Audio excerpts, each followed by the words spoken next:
Hello everyone, welcome to my channel Sushant online blog. তো আজকে এক নিউ আপডেট নিয়ে চলে এসেছি। নিউ আপডেট হলো যে এই মুহূর্তে কিন্তু স্বামী বিবেকানন্দ মেরিট কাম যে স্কলারশিপ আছে সেই স্কলারশিপের জন্য কিন্তু আবেদন প্রক্রিয়া শুরু হয়ে গেছে। তো কিভাবে কি করতে হবে এবং যারা রেনুয়াল করতে চাইছেন তাদেরও কিন্তু অ্যাপ্লিকেশন প্রসেস শুরু হয়ে গেছে। তো প্রথমে গুগল ক্রোম ওপেন করে নিতে হবে। ওপেন করার পর এখানে লিখতে হবে svmcm.wb.gov.in দিয়ে দেখবেন এরকম একটা পেজ ওপেন হয়ে গেছে। এখানে ড্যাশ বারে দেখুন লেখা আছে home, about, how to apply, download থেকে শুরু করে অল টোটাল আছে। তারপরে একবারে ডান দিকে চলে যাবেন, দেখবেন গ্রিন কালারের লেখা আছে যাদের অলরেডি রেজিস্ট্রেশন করা আছে তাদের এখানে অ্যাপ্লিকেন্ট লগ ইনে ক্লিক করবেন।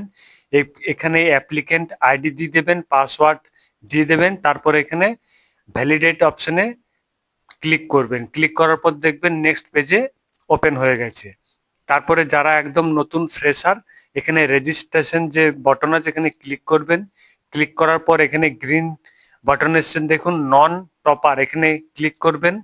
ক্লিক করার পর এখানে দেখুন লেখা আছে হাউ টু অ্যাপ্লাই। এখানে দেখুন ডেট মেনশন করে দিয়েছে যে কবে থেকে অ্যাপ্লিকেশন শুরু হয়েছে। ফ্রেশ অ্যাপ্লিকেশন 2025 28/11/2025 থেকে কিন্তু শুরু হয়ে গেছে। রেনুয়াল অ্যাপ্লিকেশন এখানে দেখুন 28/11/2025। এছাড়াও ফ্রেশ কন্যাশ্রী K3 অ্যাপ্লিকেশন 2025 28/11/2025 থেকে কিন্তু অলরেডি শুরু হয়ে গেছে।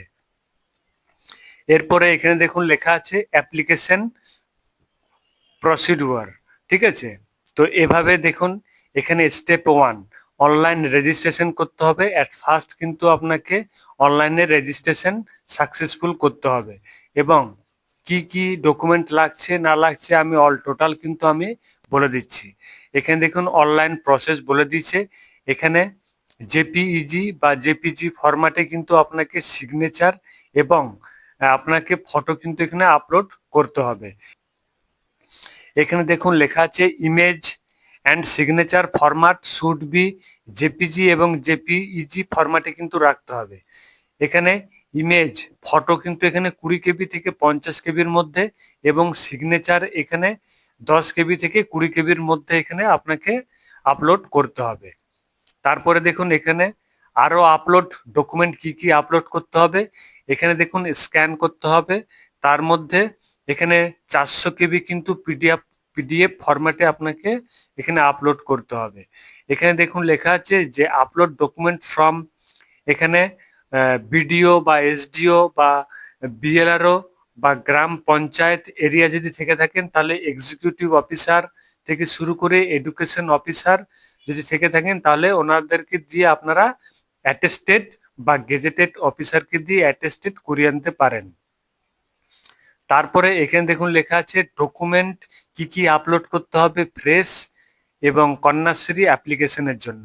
এখানে প্রথমে বলে রাখি মার্কশিট মাধ্যমিক এক্সামিনেশন বোথ সাইড লাগবে কিন্তু, মানে রেজাল্টের বোথ সাইড লাগবে এবং marksheet last board university college আপনি লাস্ট যে কোয়ালিফিকেশন করেছেন তার কিন্তু অবশ্যই রেজাল্ট লাগবে বোথ সাইড। তারপরে দেখুন এখানে অ্যাডমিশন রিসিপ্ট, আপনি যে অ্যাডমিশন হয়েছেন বর্তমানে পড়ছেন তার কিন্তু অ্যাডমিশন রিসিপ্টটা লাগবে। তারপরে আছে ইনকাম সার্টিফিকেট, এখানে দেখুন লেখা আছে income certificate of family oblique লেখা আছে ব্র্যাকেটে নট অ্যাপ্লিকেবল ফর কন্যাশ্রী। তারপরে নিচে দেখুন লেখা আছে ডোমিসিয়াল সার্টিফিকেট অ্যাজ আধার কার্ড বা ভোটার কার্ড রেশন কার্ড আপনারা যেটা খুশি আপনারা দিতে পারেন। তারপরে এখানে দেখুন লেখা আছে যে স্ক্যান কপি ব্যাংক পাসবুক কিন্তু ফার্স্ট পেজ যেটা অ্যাকাউন্ট নাম্বার আইএফএসসি কোড লেখা থাকে সেটা কিন্তু এখানে আপলোড করতে হবে। তারপরে এখানে দেখুন লেখা আছে যে declaration by head of the institution, অনেক সময় অনেকের গ্যাপ হয়ে যায়, ধরুন 1 বছর শরীর খারাপ বা বিভিন্ন কারণে সে পড়তে পারেনি, সেক্ষেত্রে কিন্তু একটা ডিক্লারেশন ফর্ম কিন্তু হেড অফ ইনস্টিটিউশনের কাছ থেকে কিন্তু আপনাকে করিয়ে আনতে হবে, সেটা কিন্তু আপলোড করতে হবে পুরো সিস্টেমে। তারপরে এখানে দেখুন লেখা আছে যে document to be uploaded for renewal application, এখানে রেনুয়ালের জন্য দেখুন লেখা আছে যে লাস্ট কোয়ালিফিকেশন যে পাস করেছেন তার কিন্তু বোথ সাইড কপি করতে হবে এবং সেটা হচ্ছে রেজাল্টের। তারপরে দেখুন লেখা আছে অ্যাডমিশন রিসিপ্ট কপিটা কিন্তু আপনাকে লাগবে হায়ার এডুকেশনের, যেটা আপনি লাস্ট করছেন রেনুয়ালের জন্য। এছাড়াও এখানে দেখুন স্টেপ 4, এখানে আফটার সাকসেসফুল আপলোডেড, এখানে কিন্তু অল টোটাল সবকিছু দেখিয়ে দিয়েছে এবং মোড অফ সবকিছু চেক করে নেবেন, তো আপনার যে অ্যাপ্লিকেশন প্রসেস সেটা কিন্তু একদম সাকসেসফুল হবে। তো আজকের ভিডিওতে আমি শুধুমাত্র কি কি ডকুমেন্ট লাগবে এবং কবে থেকে শুরু হয়েছে অল টোটাল পুরো আমি ডিসকাস করে দিলাম। আগের ভিডিও আছে সেখানে স্বামী বিবেকানন্দ স্কলারশিপের কিভাবে আপনারা আবেদন করবেন ভিজিট করবেন একবার, তাহলে বুঝতে পারবেন যে কিভাবে এখানে অনলাইনে আবেদন করতে হবে। তো যারা এখনো পর্যন্ত আবেদন করেননি অতি অবশ্যই এটা ধীরে সুস্থে ভালো করে আবেদন করুন। যদি কারো কোনো রকম প্রবলেম হয় কমেন্ট বক্সে কমেন্ট ড্রপ করতে পারেন। তো এরকম ছোট ছোট আপডেট পেতে গেলে আমার চ্যানেলটিকেও তো অবশ্যই লাইক এবং শেয়ার করবেন, ভালো লাগলে সাবস্ক্রাইব করবেন। থ্যাংক ইউ, ভালো থাকবেন, জয় হিন্দ।